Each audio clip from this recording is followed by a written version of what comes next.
Apocalipse, capítulo de número 2, a partir do versículo de número 18, diz assim a palavra de Deus. Ao anjo da igreja em Tiatira escreve: estas coisas diz o Filho de Deus, que tem os olhos como chama de fogo e os pés semelhantes ao bronze polido.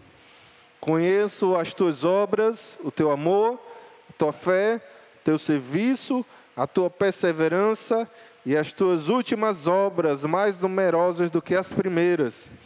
Tenho, porém, contra ti o tolerares que essa mulher, Jezabel, que a si mesma se declara profetiza, não somente ensine, mas ainda seduza os meus servos a praticarem a prostituição e a comerem coisas sacrificadas aos ídolos. Dê-lhe tempo para que se arrependesse. Ela, todavia, não quer arrepender-se da sua prostituição. Eis que a prostro de cama, bem como em grande tribulação, os que com ela adulteram, caso não se arrependam das obras que ela incita. Matarei os seus filhos, e todas as igrejas conhecerão que eu sou aquele que sonda mentes e corações, e vos darei a cada um segundo as vossas obras. Digo, todavia, a vós outros, os demais de Tiatira, a tantos quantos não têm essa doutrina e que não conheceram, como eles dizem, as coisas profundas de Satanás, outra carga não jogarei sobre vós. Tão somente conservai o que tendes até que eu venha. Atenção ao versículo 26 em diante. Ao vencedor que guardar até o fim as minhas obras, eu lhe darei autoridade sobre as nações, e com cetro de ferro as regerá, e as reduzirá a pedaços como se fossem objetos de barro. Assim como também eu recebi de meu Pai, dar-lhe ainda a estrela da manhã. Vamos ler junto o 29, amém? Quem tem ouvidos, ouça o que o Espírito diz às igrejas. Louvado seja Deus.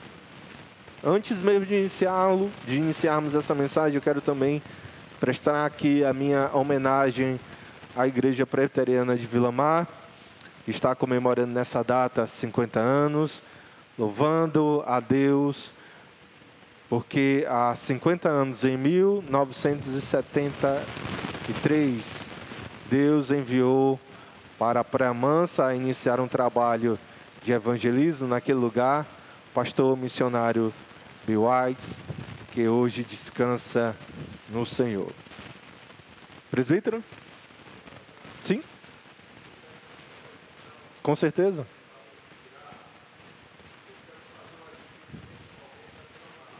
Perfeito. Perfeito. Ok, meu presbítero? Leve as nossas palavras de alegria, de comunhão para o conselho dessa igreja. Amém? Deus abençoe.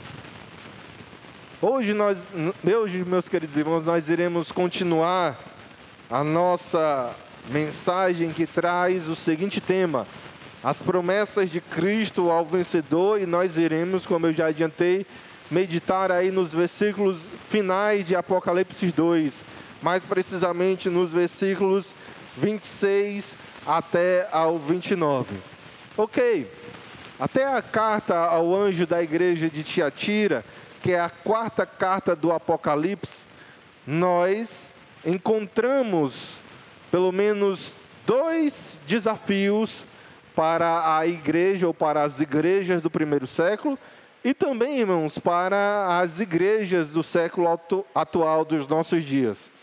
Em primeiro lugar, existem aquelas igrejas que lutaram contra o falso ensino, contra o falso evangelho, contra aquelas pessoas que estavam tentando se infiltrar nos arraiais da igreja, trazendo uma mensagem diferente daquela que fora estabelecida por Cristo em sua palavra.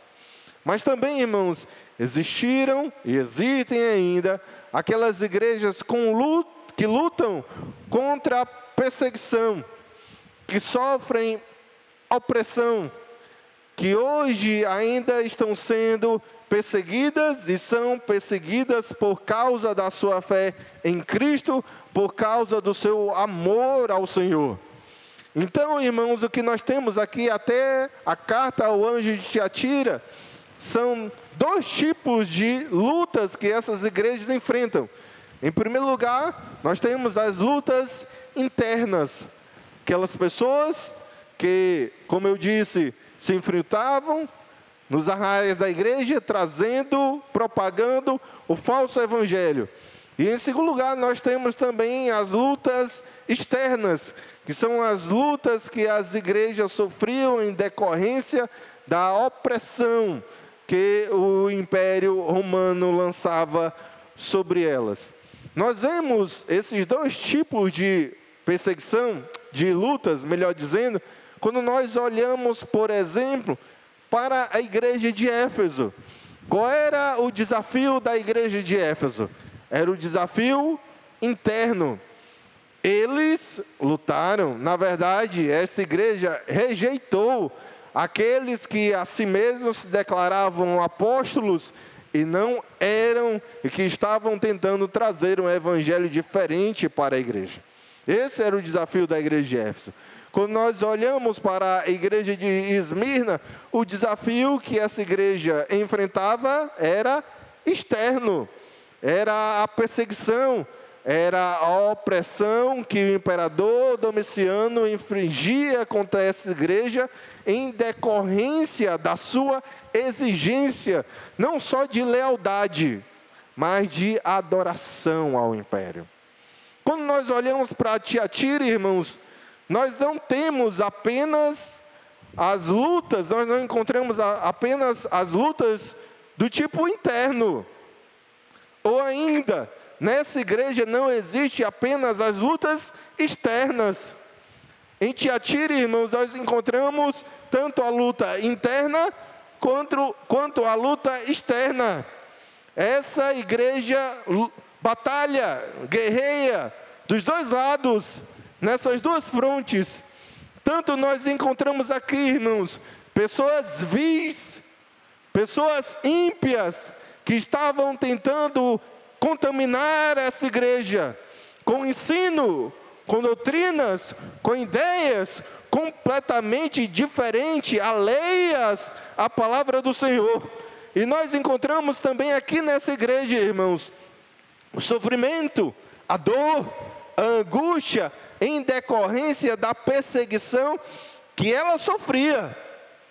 E é em vista disso, em vista tanto da luta interna, os desafios internos como os desafios externos de Tiatira, que Cristo vai escrever, vai endereçar para essa igreja, a mensagem que nós encontramos aí a partir do versículo de número 26. Aqui Cristo está instruindo-os, aqui Cristo está admoestando-os, aqui Cristo, irmãos, está consolando-os diante dessas duas realidades. E é a mensagem que Cristo endereça para os nossos irmãos de Tiatira que nós iremos meditar nessa noite. Amém, amados irmãos? Então, em primeiro lugar, em face das lutas internas que a igreja de Tiatira sofreu, veja aí o que é que Cristo tem a dizer para essa igreja no início do versículo de número 26. Acompanhe a leitura comigo. Ao vencedor que guardar até ao fim as minhas palavras. E a primeira pergunta que nós temos nessa noite é a seguinte, amados irmãos: por que o falso evangelho é tão perigoso para a igreja? Pastor, por que o senhor fala tanto sobre esse assunto? Por que nós precisamos empregar um esforço extra para alertar, para exortar o povo de Deus com respeito a essa questão? Vejamos, irmãos, o caso da igreja de Tiatira. E a pergunta que eu lhes faço é esta: se a carta que Cristo endereçou para essa igreja terminasse no versículo de número 19, como nós classificaríamos este povo? Se a carta que Cristo endereça para o anjo da igreja de Tiatira terminasse no versículo 19, nós poderíamos dizer que esta igreja era uma igreja boa ou uma igreja ruim? Ou, para usar aí uma expressão da nossa confissão de fé, se a carta ao anjo da igreja de Tiatira terminasse no versículo 19, nós a classificaríamos entre aquelas igrejas mais puras ou menos puras. Veja o que Cristo diz, o tipo de elogio que Cristo endereça para essa igreja aí no versículo 19. E são 6 elogios, irmãos. Acompanhem comigo. Conheço as tuas obras, ou seja, essa é uma igreja que tinha boas obras. O teu amor, provavelmente eles amavam ao Senhor de todo o seu coração e ao próximo como a si mesmo. A tua fé, eram crentes que confiavam em Deus apesar das circunstâncias. O teu serviço, eles dedicavam o seu tempo e as suas vidas para a causa do reino de Deus e para a propagação do Evangelho. A tua perseverança, a qualidade de se manter firme na presença do Senhor, apesar das adversidades. E as tuas últimas obras, mais numerosas do que as primeiras. Ou seja, essa igreja não estagnou no tempo. Ela estava sempre em constante evolução e crescimento espiritual. Então, irmãos, olhando esta carta até o versículo de número 19, a igreja de Tiatira pode ser considerada uma igreja boa ou uma igreja ruim? Uma igreja boa. Algo acontece, infelizmente, no versículo 20. Você percebe que o quadro, a partir do versículo de número 20, muda? E o que foi que aconteceu nessa igreja, pastor? Essa igreja emprestou o seu púlpito e os seus ouvidos para aqueles que em nada tinham compromisso com a palavra do Senhor. Veja aí, irmãos, apareceu uma mulher, que Cristo chama de Jezabel, uma falsa profetisa. E Cristo a chama de Jezabel, olhando para a Jezabel original do Antigo Testamento, aquela que se casou com o rei Acabe, aquela que seduziu o rei de Israel e todo o povo para se voltar contra o Senhor, para viver uma vida longe do seu Deus e para se voltar à adoração a falsos deuses, à idolatria. A Jezabel de Tiatira, a falsa profetisa, estava fazendo algo similar no meio daquela igreja. Uma igreja que até o versículo 19 era tão boa, começou a dar ouvidos às ideias, aos ensinamentos dessa mulher. E essa igreja que era tão boa, se transformou numa igreja não muito boa. Você percebe aí, irmãos?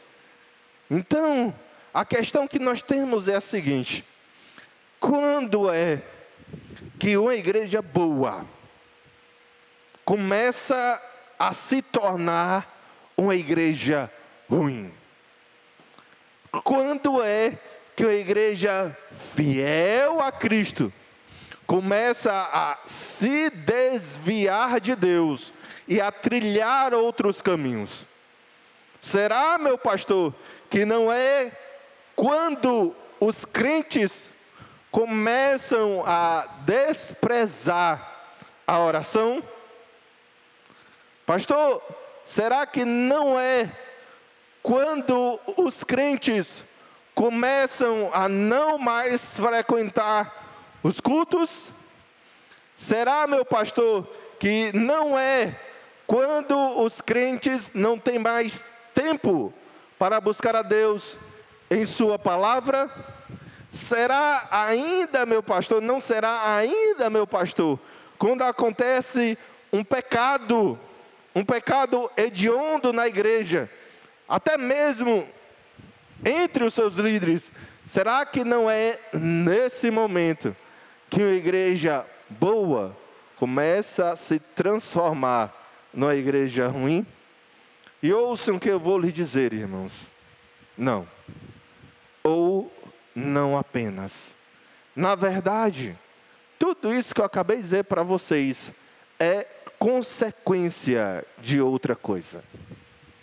Deixar de orar, não frequentar o culto, desprezar a meditação da palavra de Deus, cair em pecado, é consequência de algo mais.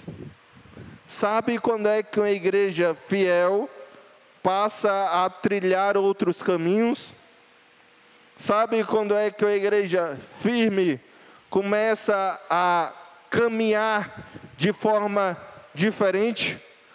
Quando os seus membros começam a pensar diferente sobre as Sagradas Escrituras, sobre Deus, sobre o homem, sobre o pecado, sobre Cristo, sobre a salvação, sobre a igreja, sobre os últimos dias, de forma diferente daquela que foi, que está claramente definida por Deus em sua palavra. Sabe quando é que a igreja boa começa a se tornar uma igreja não tão boa? Quando os crentes começam a dar ouvidos a lobos vorazes, a mercenários travestidos de pastor, de ovelha, mas trazendo uma mensagem estranha, aquilo que nós encontramos aqui na palavra de Deus, é quando os seus membros começam a consumir músicas, doutrinas, livros, ideias travestidas de evangélicas, mas que do evangelho nada tem. Uma igreja começa a ruir, amados irmãos, quando ela se distancia daquilo que Cristo ensinou, da direção que Cristo nos deu e das verdades espirituais que nós encontramos em sua palavra. Esse foi o erro em Tiatira. Infelizmente, irmãos, esse erro de Tiatira não morreu lá. O erro de Tiatira a dar ouvidos a uma pessoa sem escrúpulos para ensinar aos irmãos uma mensagem diferente do evangelho. Esse erro não morreu lá. Esse erro não morreu, não findou-se no primeiro século. Está infelizmente presente em muitas igrejas evangélicas hoje. Veja, irmãos, o caso das igrejas que pregam a chamada teologia da prosperidade, que prometem, melhor dizendo, não salvação, que prometem não uma vida transformada pelo poder do sacrifício de Cristo, que prometem não libertação de pecados, que prometem não esperança de vida eterna no porvir, mas que prometem riquezas e bens materiais em troca de doações financeiras dos seus fiéis, desviando o dinheiro, os recursos que o Senhor derrama sobre o seu povo, recursos esses que deveriam ser empregados para a exaltação do nome de Cristo e para a propagação da sua palavra, mas que estão sendo usados por esses lobos vorazes para fins escusos, ímpios.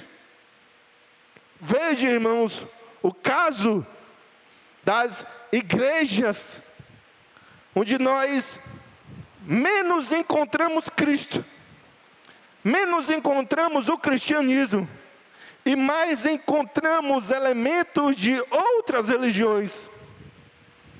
Vejam o caso de igrejas que o seu culto de cristão não tem nada.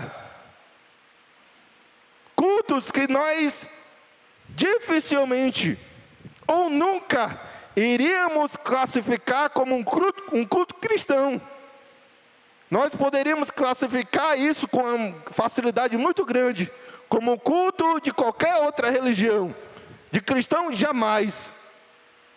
Pessoas que não entenderam a diferença de espiritualidade e misticismo, que acham que para ser espiritual precisa ser místico, que não entendem que o culto que nós oferecemos a Deus tem que ser um culto racional, que não entenderam ainda, que não compreenderam ainda, que os elementos do culto, a forma que a igreja cultua, assim como toda a vida cristã, são claramente e precisamente definidas por Deus. O cristão não cultua ao Senhor, não adora ao Senhor da forma que Ele quer. Nós não oferecemos, irmãos, esse culto da forma que nós queremos. Sinceridade de coração não é suficiente para o culto. É importante, pastor? Demais. Demais. Mas sinceridade de coração não é suficiente. Um elemento essencial para o culto é obediência. Nós adoramos e cultuamos a Deus exatamente da forma que Ele estipulou. Deus definiu a forma de culto, e nós em obediência o cultuamos dessa forma. Veja ainda, irmãos, o caso desses pregadores midiáticos, que pregam também o chamado evangelho coach. É a autoajuda, entre aspas, espiritual. Existem cultos, irmãos, onde os crentes saem de lá inteiramente instruídos para serem bons cristãos? Não. Eles saem desses cultos inteiramente instruídos, exortados, admoestados para negar a si mesmo, para tomar a sua cruz e seguir a Jesus? Não.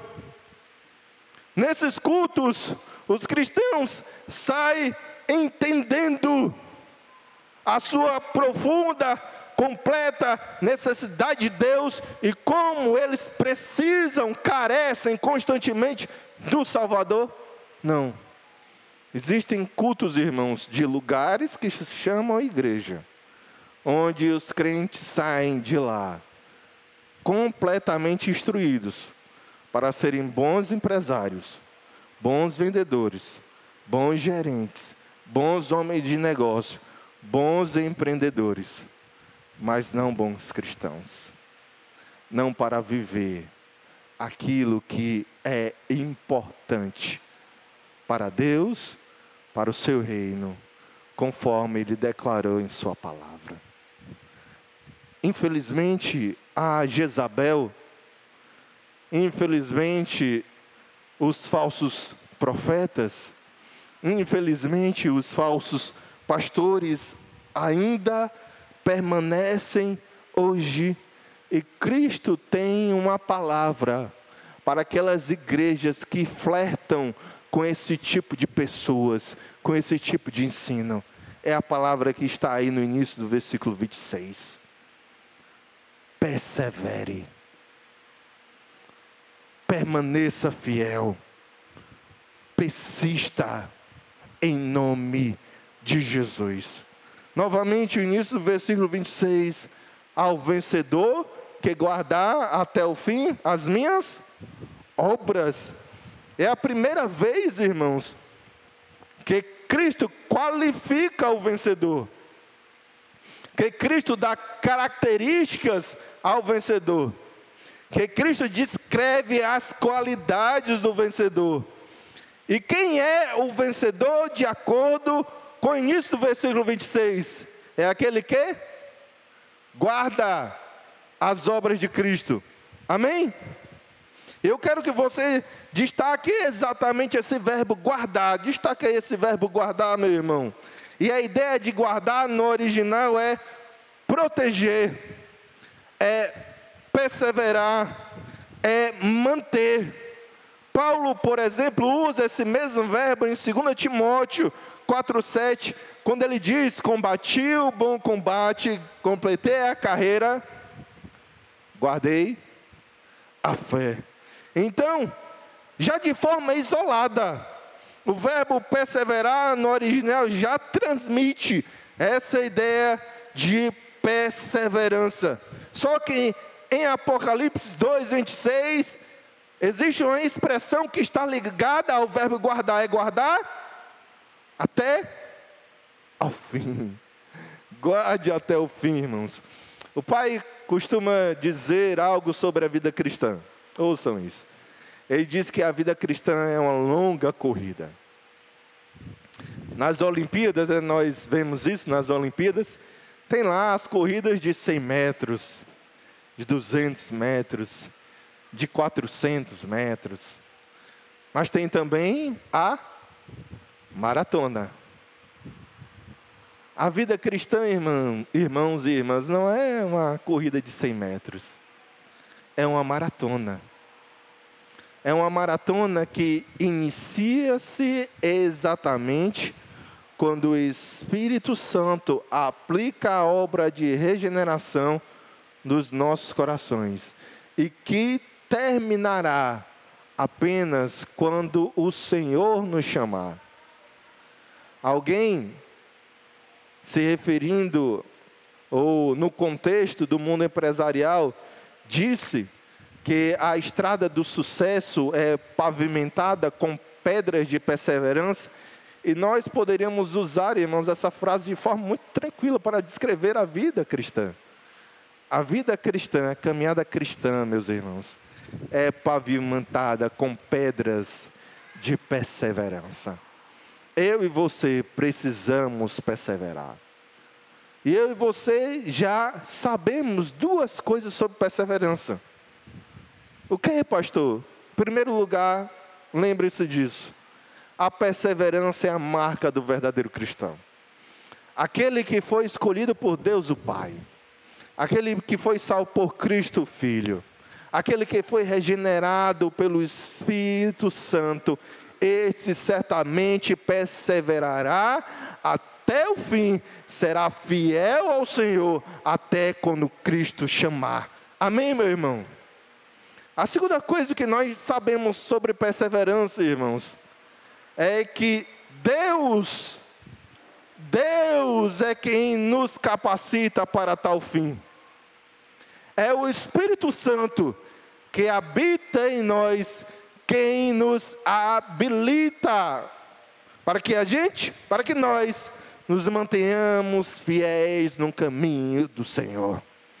É a intercessão constante e que não falha do nosso sumo sacerdote que está à direita de Deus Pai, Cristo Jesus, quem nos habilita, quem nos dá poder a nos mantermos firmes em Cristo Jesus.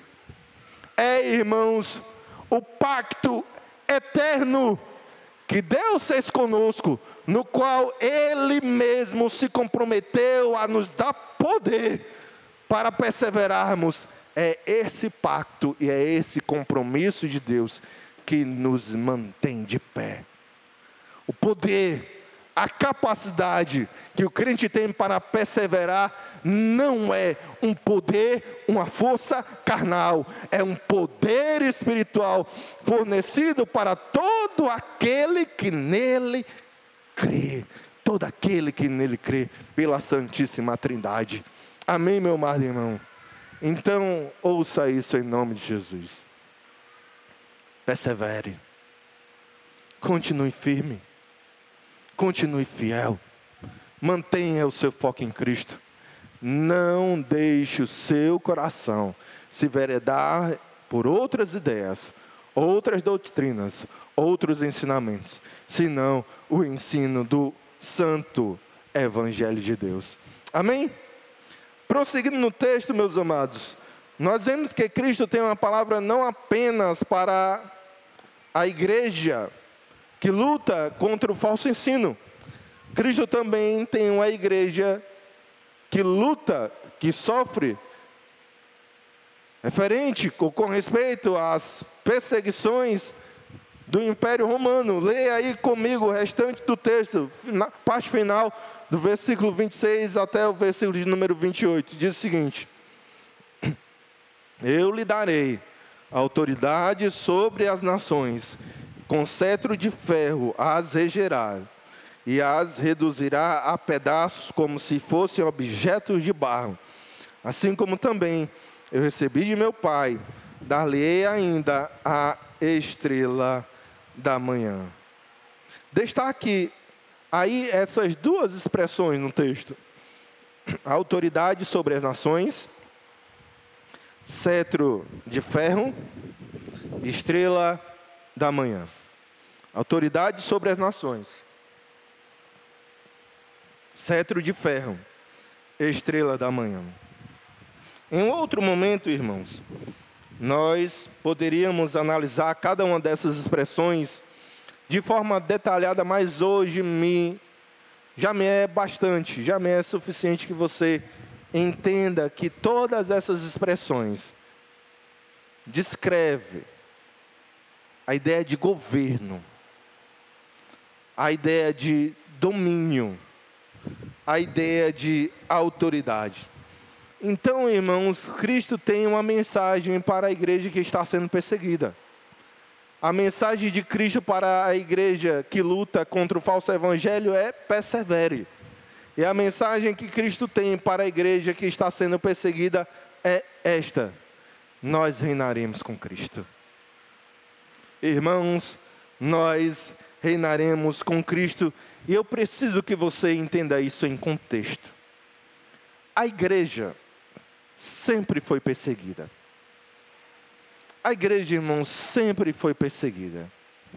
Óbvio que houve períodos em que a igreja foi mais perseguida e outros não. Mas a igreja sempre foi perseguida. Por exemplo, nos 3 primeiros séculos da nossa era, a igreja foi ferozmente perseguida, irmãos. Crentes tendo seus bens confiscados,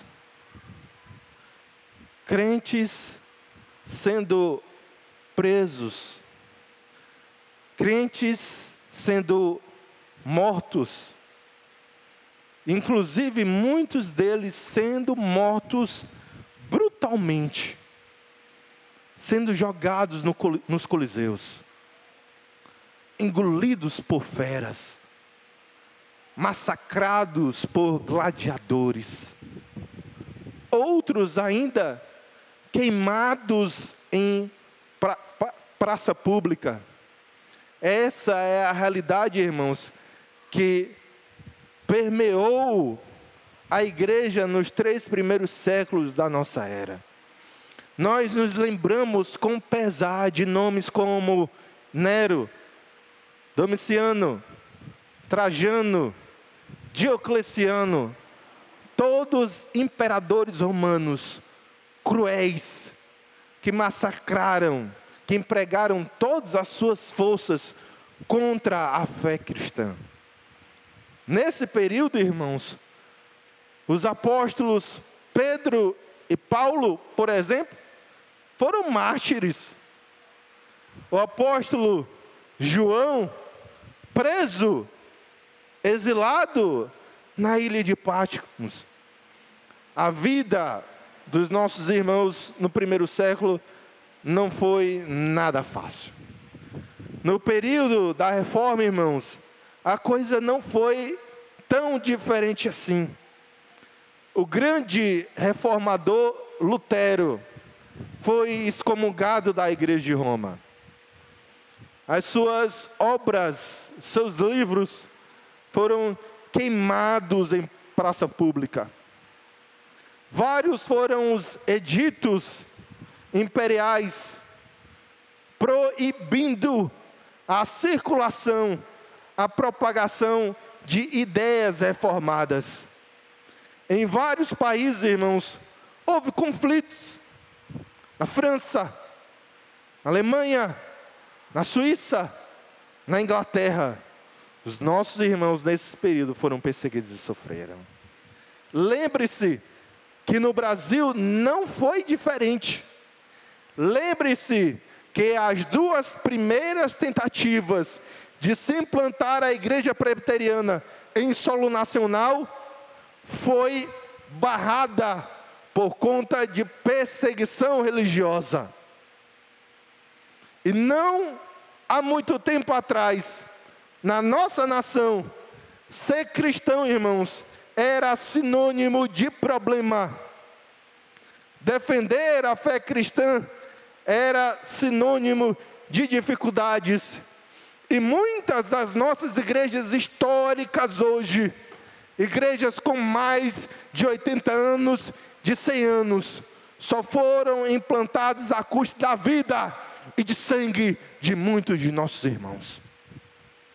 E parece-me que essa realidade está prestes a voltar dos nossos dias, a depender dos inimigos da igreja na nossa nação.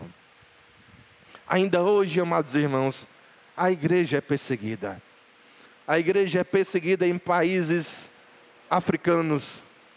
A igreja é perseguida em países do Oriente Médio. A igreja é perseguida em países ainda hoje, em maioria muçulmana. Tantos e tantos são os relatos que nos chegam de missionários que são presos e mortos de forma bárbara e brutal. Muitos, irmãos, são os relatos que nos chegam de vilarejos cristãos que são queimados. Muitos, irmãos, são os relatos que nos chegam de cristãos que são presos. Muitos, irmãos, são os relatos de cristãos que são mortos, de igrejas que são também derrubadas, queimadas, de Bíblias e de obras evangélicas que são colocadas na praça e são queimadas aos olhos de todos.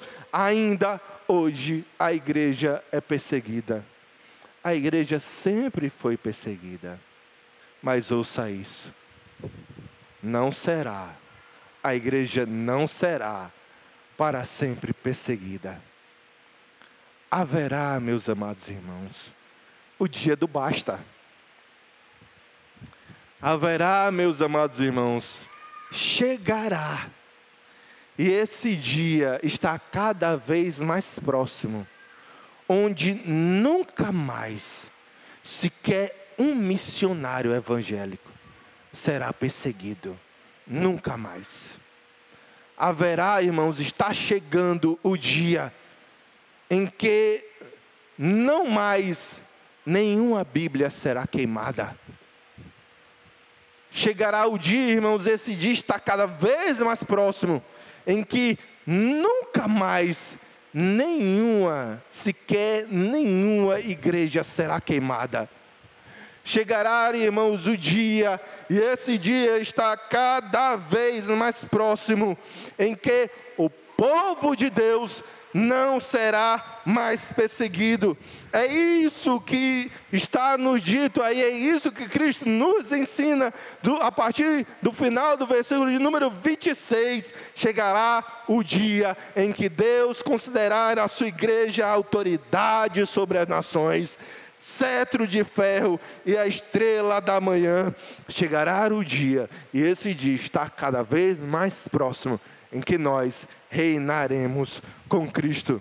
Amém, meu amado irmão? E eu tenho uma pergunta para você, e talvez você queira devolver essa pergunta para mim. O que é, meus amados irmãos, o que é que significa para nós? O que é que significa para mim e para você? O que é que significa para todo o povo de Deus reinar com Cristo? Ouça isso e se alegre em nome de Jesus. O livro de Apocalipse é um dos livros que tratam de forma abundante sobre esse tema.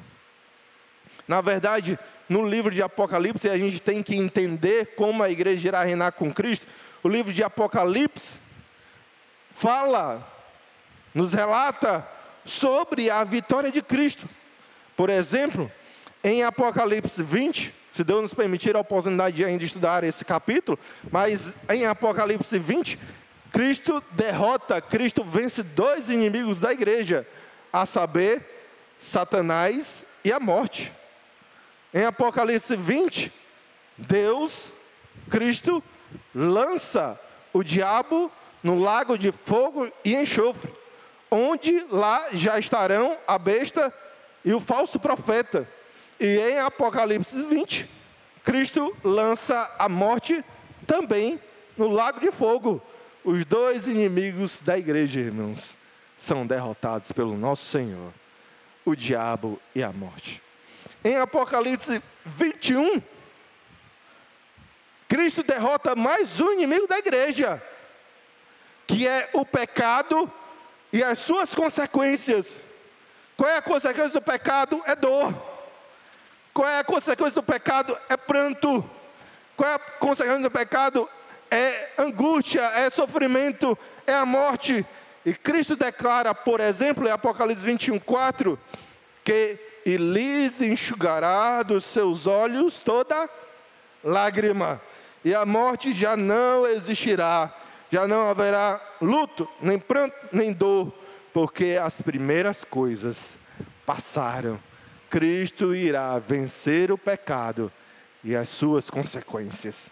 Além disso, o livro de Apocalipse fala sobre o triunfo de Cristo sobre os impérios do mundo. Fala sobre a redenção da criação.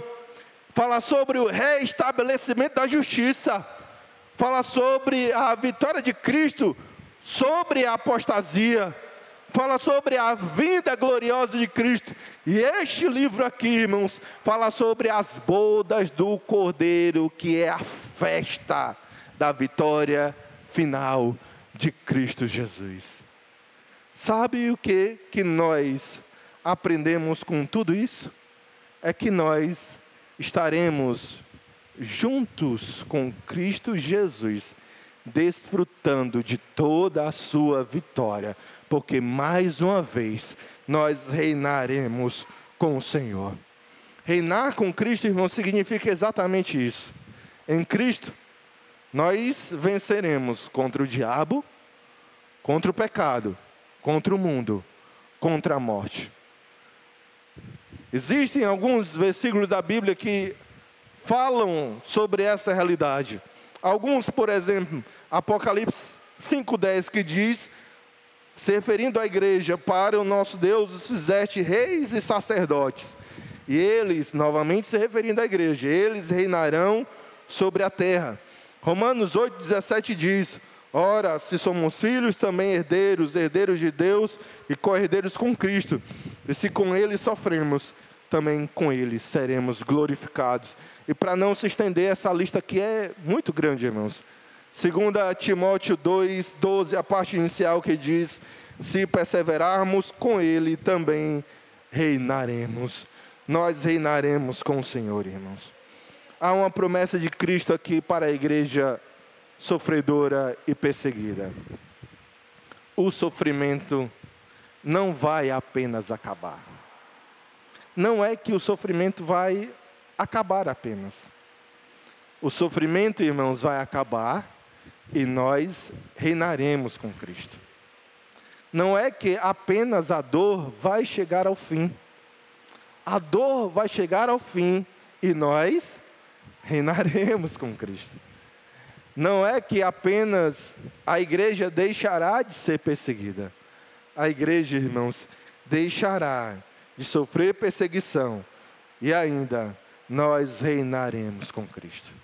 Pastor, que mensagem Cristo quer nos transmitir com essa verdade? Ouça, irmãos, aqui no mundo é dor, aqui no mundo é sofrimento, aqui no mundo é aflição. No mundo passais por aflição.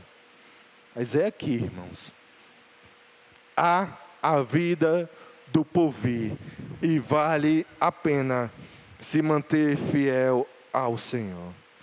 Para aqueles que negam a si mesmo, estes estão aptos a reinar com Cristo. Para aqueles que perseveram em Cristo Jesus, que se mantêm fiéis a Cristo, estes estão habilitados a reinar com Cristo. Aqueles que confiam em Cristo Jesus como único e suficiente Salvador de suas vidas, estes estão habilitados a reinar com Cristo. Aqueles que sofrem, irmãos, e aqui eu termino. Aqueles que sofrem por causa do Evangelho, estes estão habilitados a reinar com Cristo. É uma realidade que nós esperamos. É uma realidade que será minha e sua, pela graça de Cristo Jesus, pelo poder do Evangelho. Amém, meu amado irmão?